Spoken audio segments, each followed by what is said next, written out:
Well, LifeBlood, this is George G, and the time is right. Welcome to today's guest, strong and powerful David Frank. David, are you ready to do this? Let's do it. Let's go. David is a CFA. He is the founder, CEO, and managing partner of Stonehaven, their private capital markets fintech operating system, collaboration network for investment bankers, placement agents who are working to support companies as well as investors. David, excited to have you on. Tell us a little bit about your personal life, some more about your work, and why you do what you do. George, well, thank you for the opportunity to join you this morning. Feeling awesome. Just got in a good workout and ready to do this. So, about me on the personal front, just to start there, I grew up in Denver, Colorado, have an awesome family there who still live in Denver. Grew up as a big skier, lacrosse player, mountain biker, and then went to University of Michigan. Eventually found my way to New York City, and I have two children, Hunter, who's 14, and Leor, who's 11. I'm engaged to Romy, and we're getting married in a month and 2 days, so very exciting. Nice. Um, yeah, on the professional side, so I've spent almost my entire career building Stonehaven.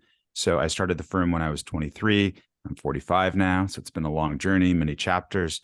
Uh, Early on in my career, I focused on raising capital and executing mandates for various asset management firms and corporates, and then eventually evolved to building teams to go execute on that. And then about 4 to 5 years ago, pivoted and went from being somebody who executed deals in the marketplace to building a platform to support many underlying companies who execute on our platform.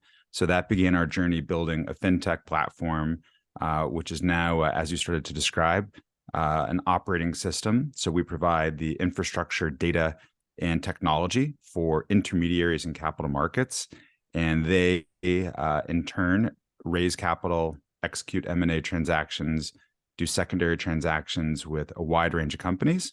So we're active across venture, private equity, private credit, real estate, and other private markets.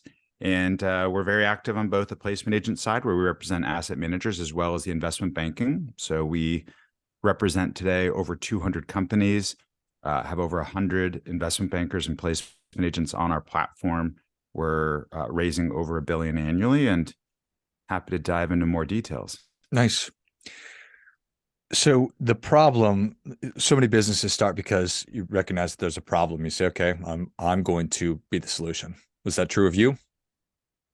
Absolutely. So, as I started to mention earlier, I was in the marketplace directly raising capital, and actually at the same time, we started building a platform on the side to support other investment banks and placement agents that wanted to work with us on deals that we had done. And it went from a side business to seeing that there was a really unmet need. And all of these groups, and they're really entrepreneurial groups, let's say mainly teams of 1 to 10 people, they were out in the marketplace, and I saw that we could provide a better infrastructure. So compliance, legal, due diligence, finance, operations, a better tech stack. We saw all of the people in the marketplace were attempting to build various CRMs and glue together databases that really weren't that scaled. And also from a data perspective, that all of the people that we were interfacing with had incredible insights into various investors. But if we could bring it all together in an open source data model, that we could really unlock all kinds of value. And the other insight we had was that we'd originally started our platform largely to actually collaborate with people. So we would originate deals and see that there was an opportunity to expand our distribution, or sometimes our origination capabilities, by bringing in other companies. And we saw that one of the biggest demands in the marketplace was to collaborate with other people. And so we decided to go all in on one vision and to build it. So back in 2019, we had about 15 people on our platform. We've scaled to 100 today, and looking to go to 200 by next year. So it's kind of just been a never-ending journey of building it, and it didn't really come together initially as clear as it is today, which today is now, it's really obvious to me that it's an integrated operating system. So the idea is that if you're an intermediary in the market, we're building the entire infrastructure, tech, data, everything around you. So you, from the minute you log in, from the minute you log out, you're running on our kind of core tech stack and everything that's involved in that. What is an example of an intermediary in the market? All right, so let's keep it simple. So let's just say an investment banker. So let's say, and everything we're doing is in private markets. So as an example, say you have a Series B company, technology company, that wants to go raise a $25 million round, and that they would be hired by that company to go execute on that deal. Or they could be helping a company sell itself, or helping a company go execute on buy-side transactions, or you could have an investor who owns a stake in a company and wants to sell it to another investor as a secondary transaction. So that's more on the investment banking side. And on the placement agent side, let's say you have a $500 million private equity fund that wants to go to $1 billion private equity fund. People on our platform would help them scale up. So they would help them go interface with those family offices, pensions, endowments, et cetera, to go build an institutional capital base. So I am that person who's at 500 million. I'm looking to double. I wake up in the morning. Instead of going and looking at all these different programs, I'm coming to Stonehaven. I log in, and that's giving me everything that I need to conduct my business, to grow it, to manage it, to stay in compliance.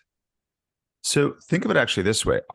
Everything we've built is around the intermediaries. So in this example, it's really an affiliate. That's what we call one of these investment bankers or placement agents on our platform. So it's an affiliate who is in the market. They're interfacing with this private equity firm saying, hey, we can help you go execute on your capital raise. And then they in turn leverage our entire platform, from everything from sourcing the deal to contracting, due diligence, deal structuring, identifying which investors they want to go pursue, running all of their pipeline activity, transaction data, and then collaborating. And then they might say, okay, I might be able to execute on half of this raise or some portion of it. How can I increase the odds of success by bringing in other firms operating on the platform to go help them execute?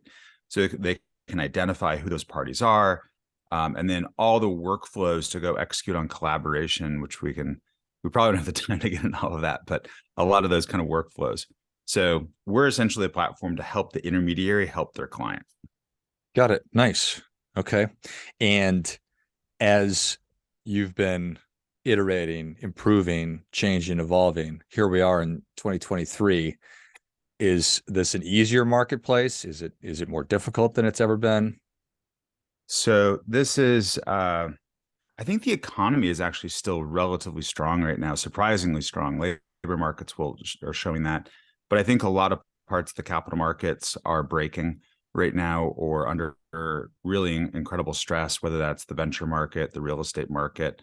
All types of markets right now are pretty challenged.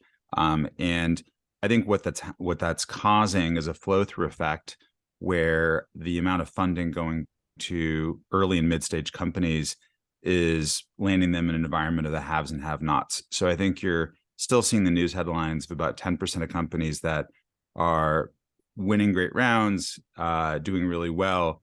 And then there's this huge wall where at the start of this year, about 75% of venture-backed businesses had less than a year of runway in their balance sheet.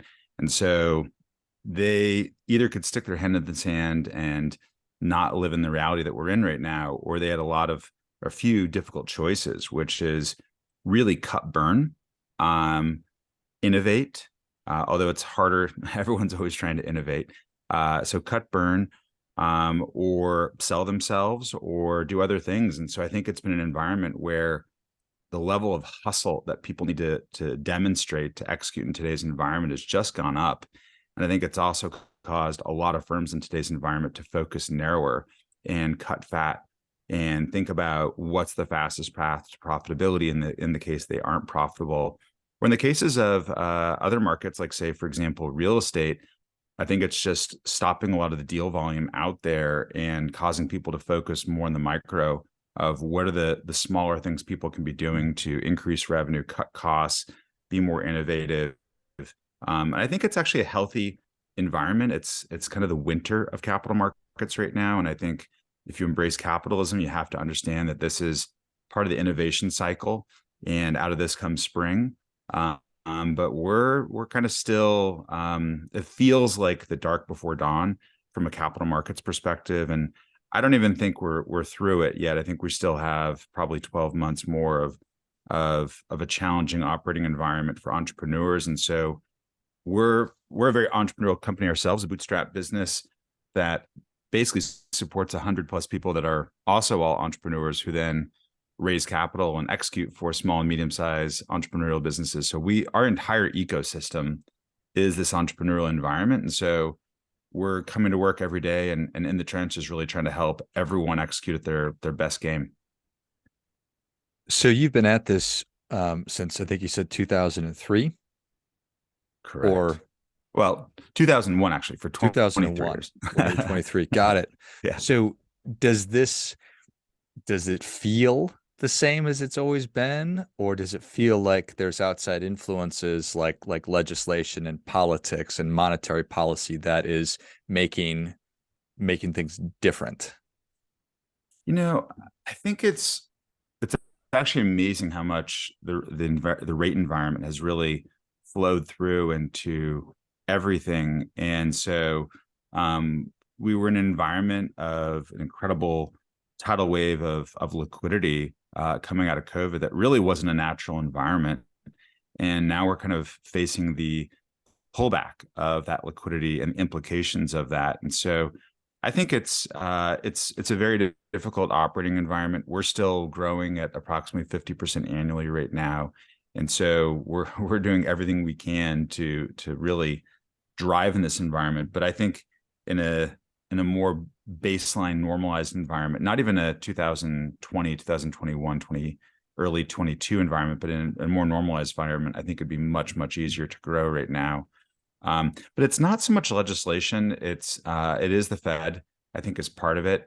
But I think it's also the macro environment. I think investors right now are really cautious about the environment. They're confused on trends. On one hand, you see kind of the leadership at the top of technology right now booming. NASDAQ's up big this year, but you'll see things like, for example, the market cap of Apple is greater than the entire Russell 2000, right? Mm-hmm. So you're in an environment where, yeah, some of these companies who are in the headlines are killing it, but at the same time, the entire Russell 2000 is struggling. And so in that kind of environment, it's a wide range of outcomes. And this happens, though. I mean, we all survived through it. And I remember what it was like operating a business through 08, 09. And I remember hustling like hell in 2008 and feeling like nothing was happening. And then it wasn't until 2009, 10 where everything unlocked all at once. And it wasn't my work ethic that changed, or I didn't get smarter from one year to the next. It was just sometimes you work really hard, you hustle, you try to be one step ahead of the game. And then when things unlock, a lot of pieces of the puzzle come into play really quickly. So I think that's the attitude you have to have. And a lot of it's staying in the game right now, I think, for a lot of entrepreneurs. So making sacrifices, you have to make it. And being on the field the next day is the most important thing. Yeah. It's not staying ready. It's staying ready, not getting ready. The tide goes out. You're going to see who's actually wearing clothes and who is not. All these different things that we could say. And obviously, you have stayed ready and you consistently work. What are some of the sacrifices that you see that maybe people aren't willing to make, and therefore they're not going to be a sustainable business? I think at least in the venture ecosystem, there's been such a focus on growth at all costs, and there's been so much capital available, and you were evaluated more based on your growth rate than your ability to actually prove unit economics and really prove profitability. And so I think that really has shifted to prove a rapid path to profitability in the venture ecosystem. So that's shifted dramatically, and I think is causing a lot of people to rethink how they're building and executing on businesses. I think In the private equity world, I think that's changed a little bit less. However, I think that with the raising rate environment, the availability of debt has changed the way in which people think about running their businesses. And so M&A is less about leveraging up cash flows and kind of scaling in that direction, and I think more about operating businesses. And I think that's a healthy shift to be less financial engineering, more actual real value creation. So I think that's a healthy kind of evolution. And at the same time, you have everything kind of going on where technology's never been evolving faster. AI is a wave coming in, and I think just AI is, I think, a term for way too many things at one. Obviously, it's large language models, but a lot of other things are going on in tech that are pushing innovation so quickly. So I do think if we look back in 10 years, people are going to mainly focus on the huge shifts in tech right now and not on some shift in the interest rate environment, candidly. So you have to, I think, be focusing on where is the technology shifting. And in our space, a lot of that is going from the millions of manual workflows in capital markets to really streamlining those into technology, UI, and building logic that humans execute into code, and then refining that based on where it breaks, where it could be better, where you can instantly do things. And so, how do you take a term sheet that instantly you click a button, it turns it into a contract? That's the kind of thing where if you can do that, you can streamline all kinds of other legal processes that would cost you money. Or where can I use technology to instantly find the best investors or buyers in a narrow subset, not only based on their characteristics, but based on my relationship dynamics with them and other kind of elements? Or how can I see into my pipeline faster to see where I should focus when I have, 100 plus sales situations I can start the day focusing on? Which is the one I focus on today? Or how can I tell what's gaining traction, what's not gaining traction? And there's so many of these types of workflows that we're focusing on and trying to just block out the noise and say, hey, if we continue innovating at a really rapid pace, we'll be in a really strong position and keep winning the right talent to our platform, building community. I think this is also, just to take another step back from the tech side, one thing that I think a lot of people are seeking, especially in this remote work environment, is still remaining connected and being really tied in with their community. So we really view that as another part of our value prop, is focusing on building human-to-human connection and then facilitating it through tech and workflows and all kinds of ways that we try to build infrastructure around that. And so I think that kind of dual approach of heavy kind of focus on streamlining and architecting technology, and then the flip side of it, focusing on the human element of it intensely as well, which I think a lot of tech companies don't focus on. It's so much easier to build code than to build community. So that's where we're thinking and focusing. And it's not just Zoom. Zoom does a lot of that. I think it's also getting in and seeing people in real life. And the less people meet every day in the office, the more I think they actually have a desire to meet and spend quality time with people on a lower frequency, but higher quality human to human kind of connection. I think that makes sense. Well, David, thank you so much for coming on. Who and how can people come into your ecosystem? So best place to find us, two places: our website, stonehaven-llc.com, or on LinkedIn. And LinkedIn, where you can look for Stonehaven. And you can also connect with me, follow me, David Frank, on LinkedIn. I'm heavily engaged there, and we're posting all the time about various technology we're launching, people joining our community, trends we see in capital markets, all types of other things in our ecosystem. So thanks, George, for the opportunity to come on today. For sure. Well, if you enjoyed this as much as I did, show David your appreciation and share today's show with a friend who also appreciates good ideas. Go to stonehaven-llc.com and check out the great resources that David has on the site. You can find him on LinkedIn as well, David Frank, and find out if there's an opportunity for you to tap into the great operating system and community that David has curated and cultivated and created and all those other things. Thanks again, David. Thanks, George. And until next time, remember, do your part by doing your best.